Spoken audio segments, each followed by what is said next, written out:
I'm just glad I don't have to get up and go to work. Especially when I got up at 4 o'clock every day. I need some rest. But it's not just about physical rest, this lesson. It is about some other kinds of rest. He wants us to rest so that we can spend time with him, that we can worship together and worship in our own private way, that we have some me time with God. And that's part of the rest. You just can't, some people on the Sabbath, which is their rest day, they spend it doing other things. They don't think about spending any time with God. They probably don't even get up and say a prayer before they start the day. But that's not what this lesson is about. He wants us to take time out for him, to rest. You can't spend time with him if you're clocking in and out all the time. And I have spent a lot of years clocking in and out, not giving thought to whose I am and who carries me and brings me safely. We have to stop and give some time, some thought to that. Bobby was talking about not being able to drive because vision is off a little bit. But we have to remember when we spend time with God, he can fix that for you. But you have to spend time with him and ask him to let him know where you're coming from, to tell him what you're thinking and how he can ask him for his help. And this whole winter lesson, Discord spring lesson, has been about how we operate in society and among other people. And that's what we're supposed to do. We're supposed to find ways to fulfill our obligations to God in society. And God was giving us lessons on how to do that and how to do it in an amicable way with everybody. I was listening to the radio, and the man was talking about get away from toxic people. But, and that's helpful. But the thing that God will have us do is to find a way to quietly get along with those toxic people. So we can't behave in a bad way in society and expect God to receive us into his kingdom, because we haven't done what we should do in society with his people to earn that space. And so that's what these lessons have been trying to teach us, and hopefully we've gotten something out of it and that we can carry on henceforth. And I would like to ask a question by show of hands. How many read the lesson? How many read the lesson, Secretary?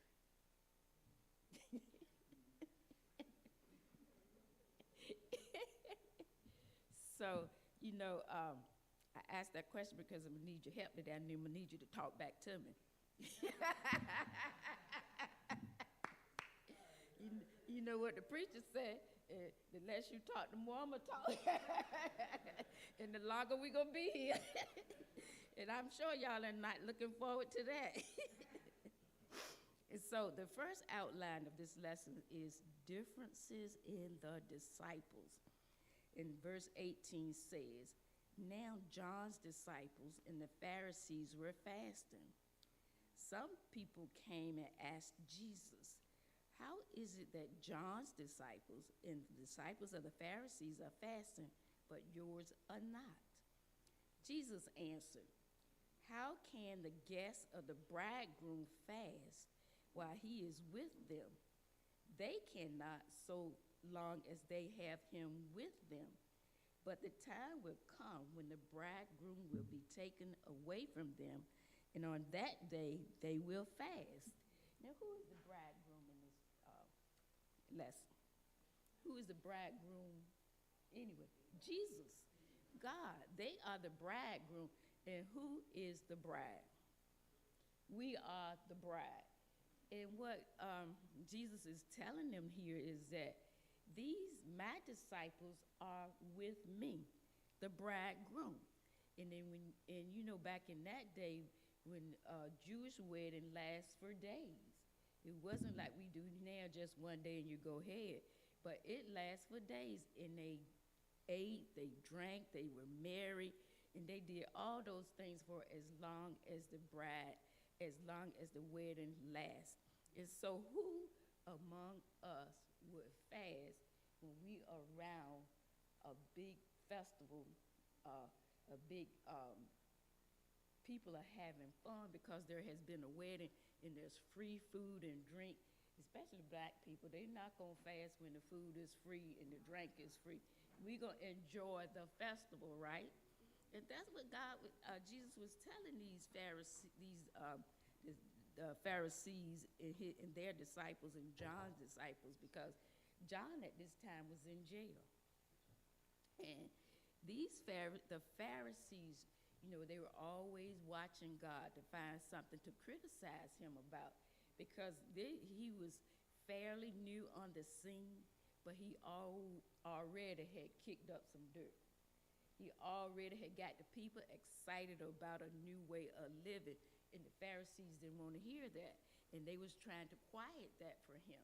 But Jesus said, I'm the bridegroom. The bridegroom is here. They don't need to fast now. And another reason he didn't want them to push that onto his disciples, because they were fairly new in the word. And he said, I don't want them to bear the burden of the laws that y'all are trying to follow and put on them, because they're new and it might discourage them. And when you are a new babe in Christ, you have to take it slow. You have to eat baby food. Yeah. Drink from the sippy cup. And God said, just wait a minute. They are coming along. And when I leave them, because I will be leaving them, then it will be their time to fast. It wasn't that he didn't fast, because if you remember, he fasted 40 days in the wilderness. And Jesus was saying, there's a time and a place for everything. And while the bridegroom is with them, they don't need to put ashes on their face and sackcloth to fast, because I am with them and I bring joy and I bring love and peace. But you see, the Pharisees, they fasted twice a week. And the commentary said John's disciples may have done the same thing. And, it was a ritual for the Pharisees, and they did it to be seen. They wanted everybody to know that they were keeping the law. But what they failed to realize and adhere to was there was a new law in town. That we're not under the law anymore, we're under grace because Jesus is here. So I'm not going to allow you to put that yoke upon my disciples' neck, because I need them to stay strong. Because when I leave, they will have to bear these dangers of this world by themselves. So it is my job while I'm here to keep them strong. And Jesus, that's a thing. The Pharisees wanted to keep the rituals going because it made them look good. And we've all lived under some rituals growing up. And one ritual that my grandmother had was, if you didn't go to church, you couldn't go to the ball game after church. And you couldn't go nowhere. You cannot leave this house. Don't even go outside, as a matter of fact. And I used to think to myself, that don't make no sense. Because I didn't feel good when church was going on, but I feel better now. I feel like I can go to the game and be all right. She said, no, ma'am. She said, no, ma'am, no, ma'am. That's what she means. But no, not one. I didn't even look at her funny. That's right. That's right. You got to straighten up. And so we have to level up. We have some rituals that did us well back in the day, in the yesteryears. But Jesus is here. Mary's baby and the son of Nazareth was on the scene. And he was telling the people a new way, a better way, an easier way. They had some crazy, crazy laws these Pharisees did that you couldn't even wear a handkerchief unless it was sewn to your clothing. Now, how petty is that? I mean, can't have a handkerchief? That was unlawful. And so Jesus said, no, we don't have to live that like that. He said, I didn't come to destroy the law. I came to fulfill it. And my fulfilling of the law is a better way. It's a way where everybody can participate. And you don't have to try to remember a lot of different laws and a lot of do's and don'ts. You just have to love me, obey my word, and love your neighbors as I have loved you. It was just that easy. But the Pharisees was trying to, the Pharisees didn't like John and his disciples. They didn't like Jesus and his disciples. So they tried to create a chasm between the two disciples. The Pharisees was like to John's disciples, look, man, we out here fasting. My disciples fasting. Y'all are fasting. But look at them. They're not fasting. They having a party. But you know how people would try to create problems with other people. Yeah, if you my friend, you can't be that person's friend. And all that kind of crazy stuff. That's the kind of stuff that we should not be doing. We should not adhere to that. You shouldn't dislike somebody because somebody else disliked them. If somebody asks you, why you don't like them?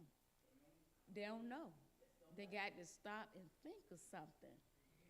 But it's just so crazy because it happens all the time. I see it all the time. But God said, I come to erase that. We're not going to be divided on the word of the Lord. So I come here that we will all come together, that there's going to be some reformation and some changes in the world. If there's a new covenant here now, you don't have to carry the weight of those laws that Moses gave to the Pharisees. The Pharisees loved it because it made them look good, or so they thought. And they kept adding to it. So the more they added to it, the worse they thought it made the other people look. And so we are not called to use God's word to make other people feel bad or look bad. We are called to lift one another up. And God said the bridegroom is here. Why would they fast? Why would they put ashes on their face and wear sackcloth and look sad? Because I'm here. Joy has come. Joy and peace is working on this earth. And I just was, it took me a long time to get this lesson last week. I would tell you, I needed some help. I was like, okay, it's Thursday, and I'm still with questions. So that's why I need y'all's help. Does anybody have any comments or questions?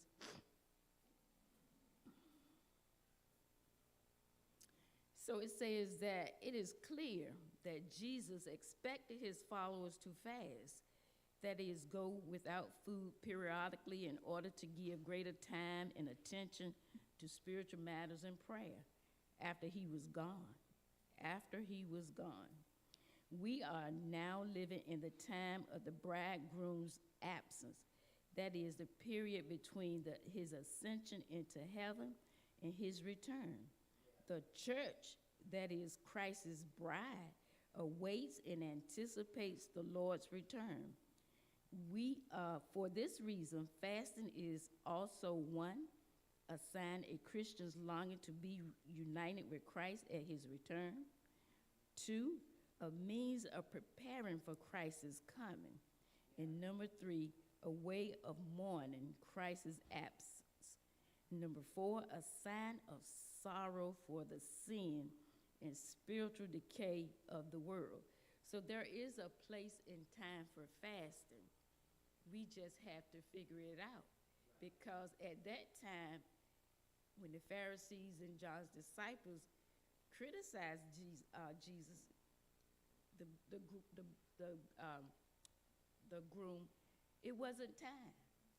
It was not time for them to fast yet. So we got that? You know, and the primary reason to fast is to draw closer to God. And fasting paired with prayer and worship is a closer walk with God. And we need to make sure we are doing those things, that we are able to get together in our fast and in our prayers, just so that we can have a closer walk with God. Okay, we're going to move.